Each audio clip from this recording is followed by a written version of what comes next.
Hi, this is Aoife and this is the Happy Weight Podcast. Thank you so much for being here. If you're watching this on YouTube, you are aware that the podcast is now on YouTube. This is the 70th episode, which is wild. If you like the podcast, if you've ever got anything from it, please like it, please rate it, please follow it. It would mean a load to me. It would be a huge deal. So thank you so much for listening. And yeah, please continue to like or share with, especially if there's anyone you think is struggling or you chat to about weight and food stuff, maybe you could send it on to them as well. And then last but not least, if you want to be part of the Happy Weight newsletter, you can go to happyweight.ie and you can subscribe there. I'm going to be releasing a newsletter every 2 weeks. So that could be, if you want another little boost of motivation or direction in the week, sign up to that. So today, right, I want to chat about tips for the busiest week or the worst week. So like with being good at anything, what makes you good at something is that you can do well when things are imperfect. So basically, your likelihood of becoming your ideal weight is how you can deal with the crappiest food week and the crappiest exercise week. Because people with eating and weight issues, people in the diet mentality, they cannot handle that. They cannot handle, say, going to a takeaway without calling the whole day bad, or overeating the takeaway, or overeating the takeaway and then it's spiraling on to X, Y, and Z. Or with exercise, you know, they can be in that all or nothing mentality, doing absolutely nothing, and then signing up to a 4-week body blitz fat attack or something, and then getting an injury and then going back to square one. So now we want to start seeing challenges as opportunities. And this doesn't really sound as positive as the other stuff that I'd usually be saying, but I think assume the Irish diet is only going to get worse. And if you're in a developed country, assume the diet is only going to be getting worse. Assume there's only going to be more eating out. Assume that the processed food companies are only going to be gaining ground. Like gaining more ground, I mean, in terms of market share and publicity. And assume like actually in terms of our diet in this country and in this time, this is probably as best as it's going to get. Like it doesn't really seem like the government or anyone is really intervening and making any changes. So this is going to be our sole responsibility to navigate this pretty bad food culture and food environment. And I think we're setting ourselves up for success if we're not relying on things getting easier. Instead, if we're focusing on what we've got going on today and making the best of it. So say, for instance, my own weekend, I had 2 nights out drinking all those Heineken Zeros and Guinness Zeros and everything, which, like, I don't know, I don't feel great after them, to be honest. I had a meal out with my work colleagues. I had a meal out for my mom's birthday. I had a party for one of my friends. It was all social. I had dinner at my brother's house yesterday. We had snacks watching the GAA game. It was all like not okay if you were in the diet mentality, basically. But I don't have eating and weight issues anymore, so none of that really scares me. I can navigate it. And even today now, I do feel a bit water retention-y and I feel a bit bigger or whatever, but I'm not freaked out about it. I think a lot of us have busy lives, and even if we don't have busy lives, well, then we're probably in at home on screens snacking. So food comes into a busy life or a quiet life, really. And so that is my first tip for today. Assume that there'll only be less opportunities for exercise. Like, say, one of my clients this morning as well, he's got a lot of business trips this week. He's going to be in different cities in Ireland during the week. And I just kind of think there are a lot of weeks in our life where we're going to be busy with work, or we're going to be on work trips, or a family member will be sick, or we might be in and out to the hospital, or we'll have an injury, or we'll have an illness, or we'll be hormonal. There are so many weeks in our life that we won't be able to exercise, or that it will not be the right decision to exercise.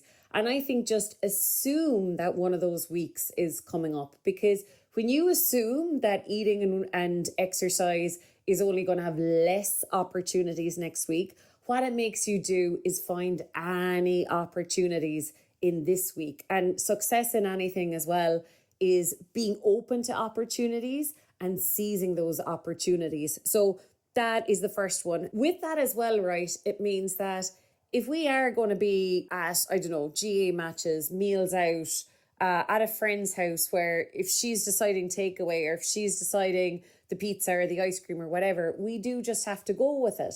So in those weeks or weekends, it's really important that you revert your thinking to how you're physically feeling rather than nutrition. So there's never a reason to be like, oh, I feel uncomfortable and why don't I just add to this discomfort? So it's such a game changer with your eating and weight when you stop caring about nutrition and weight and you start caring about how good you're feeling. And when you start caring about how good you're feeling, you stop being as judgmental about foods, because what could make you uncomfortable in 20 minutes time might be another portion of beans. It might be another chocolate bar. The nutrition is irrelevant. It's just how you're feeling now and how you will feel in 20 minutes time. And when we accept we're in an obesogenic environment, when we accept that Ireland has, not great food culture, lots of takeaways, lots of eating out. We're a wealthy country now. People are buying food out more and convenience food more. And so it's like we are going to have to work with what we have. And that's really important. And it's like, I think when we're properly sorting out our weight, we're thinking about the future. We're thinking, how do I want to be at meals out in the future? How do I want to be feeling the morning after nights out in the future? So dieters hit it hard for a short amount of time and then they burn out. Whereas we want to have a normal approach in a normal environment that lasts the test of time. Use feeling as your guide, how you are physically feeling. The next point is seeing it all differently. So I always say to my clients that, like, if you're looking at a food and you're asking, should I or should I not eat this food? I think that's already game over, because you're asking the wrong department. Like, should I or should I not eat a food is basically insinuating that there's a permanent right answer, there's a permanent wrong answer. It's really alluding to judging foods and a perfectionist mindset and an all or nothing mindset. So basically, should I or should I not eat the food is like the question of a weight problem. Whereas when you're thinking about your physical body, how you're physically feeling, how you're going to physically feel in 20 minutes time, 1 hour's time, 3 hours time, because keeping in mind, if the end point is us feeling lighter, us feeling better, well, all the steps to get there will be us feeling better, us feeling lighter. It's like, what would someone without an eating or weight issue do in this situation? Or what would I do if I already was my ideal weight and had no issues with food? And then, of course, how would I feel in 20 minutes time? So they're really the go-tos that will work no matter what food is put in front of you. And I remember one of my mantras was, no matter where I am, no matter who I'm with, no matter what time of the year it is, I always eat in a way that allows me to be my ideal weight. And like, that's brave stuff. That's because, like, I would say not being brave is either avoiding a food and then overeating it. So avoiding food is not really going to be a goer anymore if what you want to do is get rid of your eating and weight issues. So then the next one, right, and I was talking to a client about this morning, it's like we almost need to move our strictness now that we want to get out of eating and weight issues, because with disordered eating would be like, you are not allowed bread today. You're not allowed to have it. You know, I'm going to give myself hell and loads of guilt and shame and bad feelings if I eat it. So that would be disordered eating. That would be kind of, you know, not being relative to nutrition, what your body needs. It would just be a hard no on certain foods and hard no on certain portion sizes. So all of that is the opposite of intuitive eating, basically. We're being really strict and cold and awful to ourselves on food stuff. And now, right, coming out of eating and weight issues, of course, every food has its time and place, and you're trying to navigate, when would it be enjoyable? When am I willing to eat it and be mindful? And when will I feel well after eating it? So that's your job with food. So of course, all the foods change places. It's like, In one moment, ice cream could be making you feel better. In another moment, fresh juice could be making you feel better. It all changes around depending on the nutrition our body needs to feel really well. But where our strictness needs to go now is, come on, if you think of your ideal weight self, if you think of the holy grail, best case scenario of you're someone who's confident with their body or is the weight they want to be or has the eating that they would like to have, would that version of me be doing this?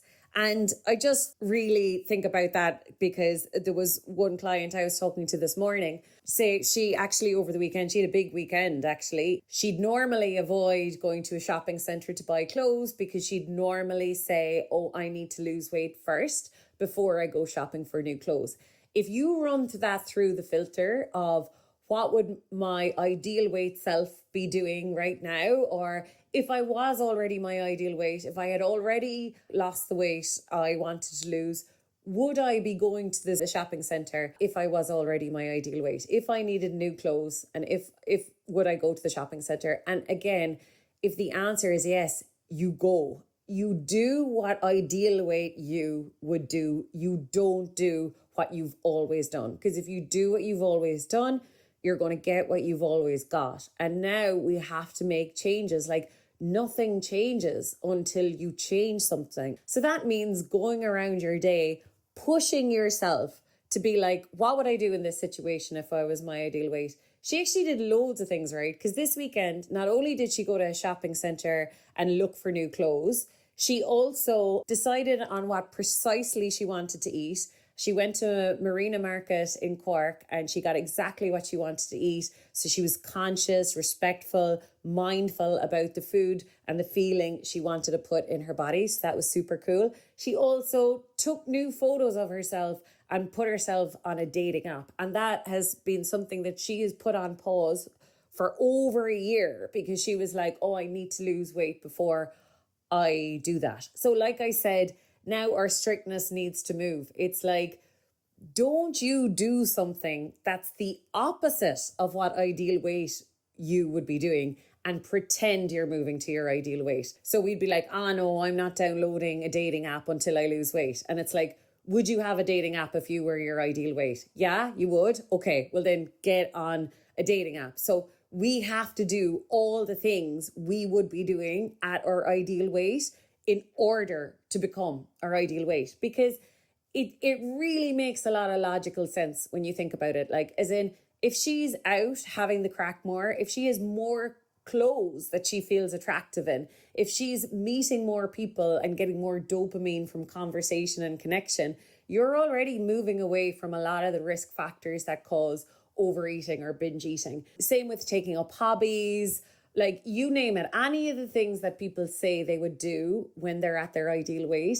If you did them now, they would really reduce overeating and binge eating. Move the strictness to more lifestyle, behavioral kind of things you're doing in your life. Be strict about that. Start living your life like you are your ideal weight. The other one was fantasy in terms of, next week will be brilliant. I'm going to start the gym. I'm going to have loads of time. I won't be on holidays, or the kids will be back to school. Eating will be easier. It's like, shut up. Your muscles, your metabolism, your nutrition status, none of that reacts to promises. If you're helping your body, make sure it's in the present moment. It's in the material world. And like how I see it, especially say with stuff like, because the other part of fantasy, right, is it's easy to say, kind of back to the last point, these 2 points interchange, right? As we're waiting around for the day that we're going to be our ideal weight, we're actually getting crappier at being confident. Whereas someone who is kind of like, there is no fantasy, I'm either being it or I'm not being it. I'm going to move closer to the me I'm becoming. That means feeling more confident. That probably means doing stuff we normally wouldn't be doing, or putting ourselves in environments, even socially, that we'd be putting off, or whatever. It could mean a lot of things. But when you push yourself to, there is no fantasy, the work starts today. It's not enough to say, hey, muscles and bones, I'm going to give you a big workout when I go to the gym next week. That's not enough. Just like saying, hey boss, I'm not turning up to work this week, but next week I'm going to be amazing at work. That's not enough. Like, that is not enough in any relationship to not turn up whatsoever today and think it's okay to instead say, but when I turn up next week, it's going to be awesome. That's not how things work. Hi, hope you're enjoying the podcast. I just want to remind you that if you'd like some more support, there's the Happy Hypno Weight program. That's on my website, happyweight.ie. It's €99, and that gives you lifelong access to recordings, hypnosis, to really change your mindset and change your approach to eating so you can let go of weight and weight problems. So yeah, happyweight.ie and the Happy Hypno Weight program. Enjoy. And I'm going to end with one final one for a really, really busy week, right? So when we're getting out of eating and weight issues, we're getting out of perfectionism. So when we're in weight problems, dieting looks like, oh, perfect weeks, perfect eating, good foods. The reality of letting go of weight and keeping it off is a lot of imperfection, but always, I suppose, staying a little bit conscious. So I would say the biggest measure of your progress is that you're dodging discomfort. So how often on average did you feel uncomfortable because of eating, because of lack of exercise, because of lack of sleep, because of too much caffeine, because of too little water, whatever the thing is?